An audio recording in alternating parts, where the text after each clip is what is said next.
Chinese army काफी महीनों से चाह रही थी कि हमारी जमीन हथियाए। इनके बस का नहीं है ये। आज वो मजबूर हो गए वापस जाने के लिए। दुनिया थोड़ा सा डंडे के नोक पे चलती है। चाइनीज के घुटने तोड़ दिए। Indian army was better prepared. Morale पहले भी हाई था, आज भी हाई है। आप नहीं पाई थी चाइना की नया हिंदुस्तान है, which is a very aggressive India. LAC में चाइना क्या कर रहा है, ये क्या, ये कोई गारंटी थोड़ा है कि अगले साल ये नहीं करेगा। ये हर साल करेगा चाइना। ये चाइना कभी नहीं रुकेगा जब तक आप चाइना को फिजिकली नहीं रोकेंगे। चाइना नहीं रुकेगा। चाइना को अंदर से खड़काते हैं तब जाके चाइना से चीख निकलेगी। चाइना वाइना ये सबको कोने में लगा के रख देंगे, मैं बता रहा हूँ। 9 दिसंबर को अरुणाचल के तवांग सेक्टर में भारतीय और चीनी सैनिकों के बीच खूनी झड़प हुई। 300 चीनी सैनिक भारतीय पोस्ट पर कब्जा करने के इरादे से आए थे। चीनी सैनिकों के पास लाठी, डंडे और कई हथियार भी थे, लेकिन भारतीय जवानों ने चीनी सैनिकों को खदेड़ दिया। भारतीय जवानों को भारी पड़ता देख चीनी सैनिक पीछे हट गए। 2020 में गलवान घाटी में एलएसी पर भारतीय और चीनी सेना के बीच हिंसक टकराव हुआ था। टकराव के बाद दोनों देशों के बीच काफी तनाव का माहौल था। एक बार फिर चीन की हिमाकत धरी की धरी रह गई। भारतीय सेना की जाबाजी के आगे चीन की एक नहीं चली। पहले डोकलाम में पिटा, फिर गलवान में और अब तवांग में भी खदेड़ दिया। किसी न किसी तरीके से चाइनीज आर्मी काफी महीनों से चाह रही थी कि बिना बेइज्जती के अपनी इज्जत ठीक रख के, कायम रख के चाइना चुपचाप से निकल जाए, और यही चीज चाइना ने अब ये करी है। और चाइनीज पीछे हट गए हैं ताहिर साहब। अभी इनके बस का नहीं है। ये बड़ा तगड़ा पावर है, इकोनॉमिक सुपर पावर है, मिलिट्री सुपर पावर है, ये है वो है। जो माउंटेन्स होते हैं ना, हाई ऑल्टीट्यूड, ये 16,000 17,000 foot, they mountains don't respect super powers. Afghanistan के माउंटेन्स ने सर सोवियत रशिया को रिस्पेक्ट नहीं करा सकता। आप उन पहाड़ों में, जिन पहाड़ों में चाइनीज आए हैं या सामने से आने की उन्होंने कोशिश करी है, आज वो मजबूर हो गए वापस जाने के लिए। बिकॉज वो विंटर, मुझे लगता है, एक तो विंटर नहीं झेल पाए, बहुत बड़ी बात है, और दूसरी चीज उनके मन में एक गलतफहमी थी कि वो आएंगे साहब, थोड़ा सा आंखें वांखें अपनी दिखाएंगे, थोड़ा सा, जिसको पंजाबी में कहते हैं ना, डोले छोले थोड़ा सा दिखाएंगे, तो फिर वो इंडियन आर्मी डर के कांप के पीछे भाग जाएगी। अब वो हुआ नहीं। शेर आया, पता लगा कि शेर बिल्ली था। शेर को ठंड लगी। -40 -50 डिग्रीज में शेर की आदत नहीं थी रहने की। Obviously the dragon was not used to these temperature. ये लोग तो पीछे साथ के टिबेटन प्लेटू में इनके मैकेनाइज्ड फॉर्मेशंस हैं। हमारे तो जवान 1984 के बाद सियाचिन में है सब।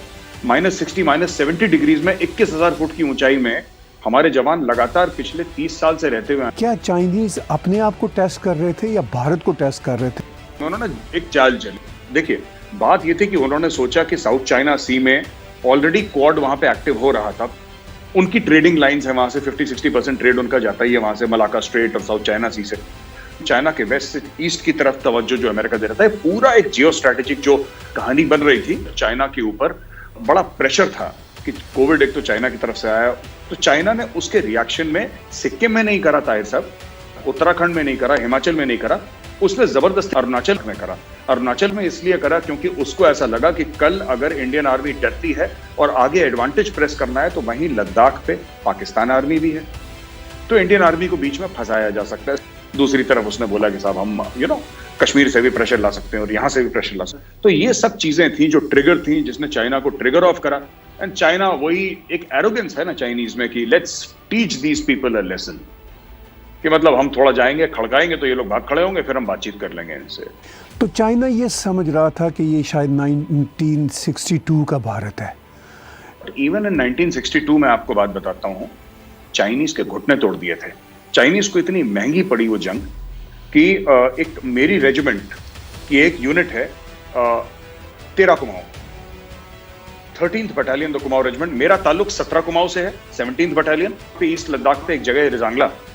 तो रिजांगला के ऊपर वो लड़ाई हुई थी। 18 नवंबर की रात की बात है। 122 भारतीय फौजियों ने 3,000 चीनियों से लड़ाई लड़ी, और 122 में से 114 एक रात में शहीद हो गए थे। The entire company was wiped out.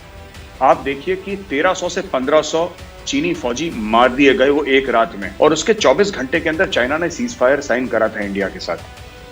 तो ये पुश ओवर तो 1962 में भी इंडियन आर्मी नहीं थी, बट इस समय थोड़ा सा फर्क ये था कि Indian army was better prepared in terms of equipment. Morale पहले भी हाई था, आज भी हाई है।